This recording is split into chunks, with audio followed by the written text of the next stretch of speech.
নমস্কার বন্ধুরা, আমি বৈশাখী। আপনারা দেখছেন আমার চ্যানেল সবুজায়নের পথে। দেখুন বন্ধুরা, সেই যে 8 রকমের শাকের দানা দিয়েছিলাম, সেই শাকগুলো কীরকমভাবে বেরিয়ে গিয়েছে দেখছেন। মাত্র 3 দিন হয়েছে, এর মধ্যেই কত সুন্দর সপত্রিকটিক শাক বেরিয়ে গিয়েছে। আর আমি এই যে শাকগুলো দানাগুলো দিয়ে খড় চাপা দিয়ে দিয়েছিলাম, যাতে না বীজগুলোকে পাখিয়ে খেয়ে নিতে পারে। দেখুন, খড় এবার সরিয়ে দিচ্ছি। ভেতরে কত সুন্দর শাক দেখেছেন। মাটি ভালোভাবে কুপোতে পারিনি, বড় বড় মাটির ঢেলা, তার মাঝখানেই যতটুকু বেরিয়েছে আমার প্রয়োজন মিটে যাবে। আমি মনে করি এভাবে লাগালেও অন্তত আমার প্রতিদিনের যে চাহিদা, সেটা তো আমি একটু হলেও পূরণ করতে পারবো। দেখছেন মাটিগুলো কত বড় বড়, কিন্তু তার ফাঁকে ফাঁকেই ঠিক শাক বেরিয়ে গিয়েছে। এতে আর কিছুই নয়, অল্প পরিমাণে খোল ভেজানো জল দিলেই এই শাকগুলো খাওয়ার মতো হয়ে যাবে। আমাকে অনেকেই বলছে এখানে শাক বেরোলেও কি হবে, শাকগুলো বড় হবে না, লাল হয়ে যাবে। দেখা যাক, আমি তো এইভাবেই লাগিয়েছি। তোমাদেরকে লাস্টে দেখাবো যে আমার শাকগুলো সত্যি হয় কি হয় না। এর আগেও তো আমি এভাবেই লাগিয়েছি এবং যথেষ্ট পরিমাণে শাকসবজি পেয়েওছি। তাই কে কী বললো এই সময় আমি কান্না করে আমি আমার মতো করেই লাগানোর চেষ্টা করি। বেশি পরিশ্রম করতেও পারি না, তবুও শখ রয়েছে গাছ লাগাবার। আর সবথেকে বড় কথা হলো, এখানে লেম্বু গাছের শিকড়ে ভর্তি। দেখেছো কত শিকড়, সেই গাছের শিকড়ের মাঝখানেই তো আমি লাগাচ্ছি। কোনো সার নেই, বিষ নেই, এমনি মাটির উপর একটু খোল, তাতেই আমি এইভাবে তৈরি করছি। আর সবজি পচা জল, এইভাবেই কিন্তু আমি করি গাছ। মাটিতেও এইভাবেই করে আমি নিজের প্রয়োজনের মতো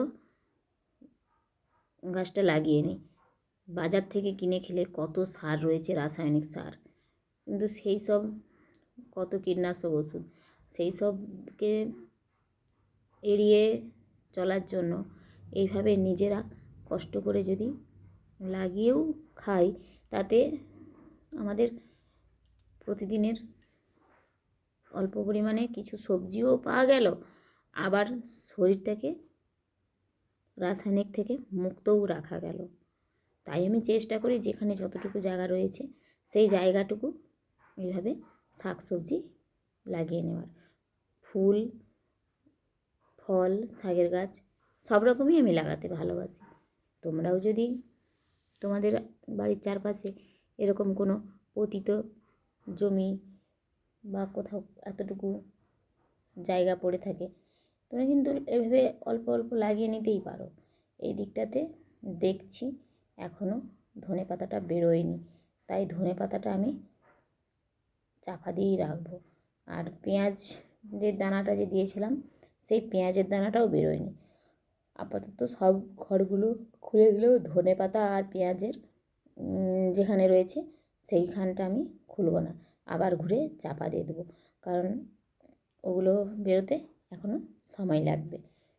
ততদিন খড় চাপা দেওয়া হয়েই থাক। আর এই দিকটা তো দেখেছো, এদিকটা মনে হচ্ছে খুব সম্ভবত পালং শাক। এটা পালং শাক, এই যে কত সুন্দর পালং শাকগুলোও বেরিয়ে গেছে।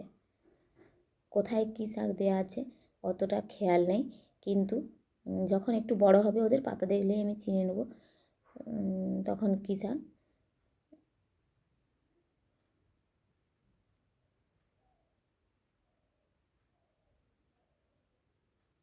এটা সম্ভবত এটা পালং শাকই বেরিয়েছে। আর মেথি আর এ শাক তো কখনো করা হয়নি, পিড়িং শাক। মেথি আর পিড়িংটাও বেরিয়েছে, কোনটা মেথি শাক কোনটা পিড়িং শাক তাই আমি জানি না। যখন হবে বড় বড় পাতা তখন নিশ্চয়ই বুঝতে পারবো।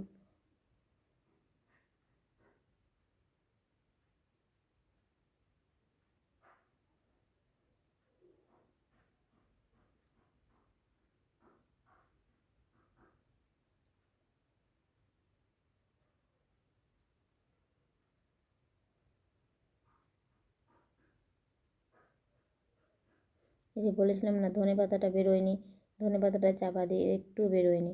আঁকুড়ও অল্প অল্প হয়তো আসছে, যদিও ধনে পাতাকে আঁকুড় করে লাগানোর নিয়ম, তো আমিও লাগাই, কিন্তু এইবারে আর আঁকুড় করা হয়নি, 24 ঘন্টা ভিজিয়ে রেখে লাগিয়ে দিয়েছিলাম।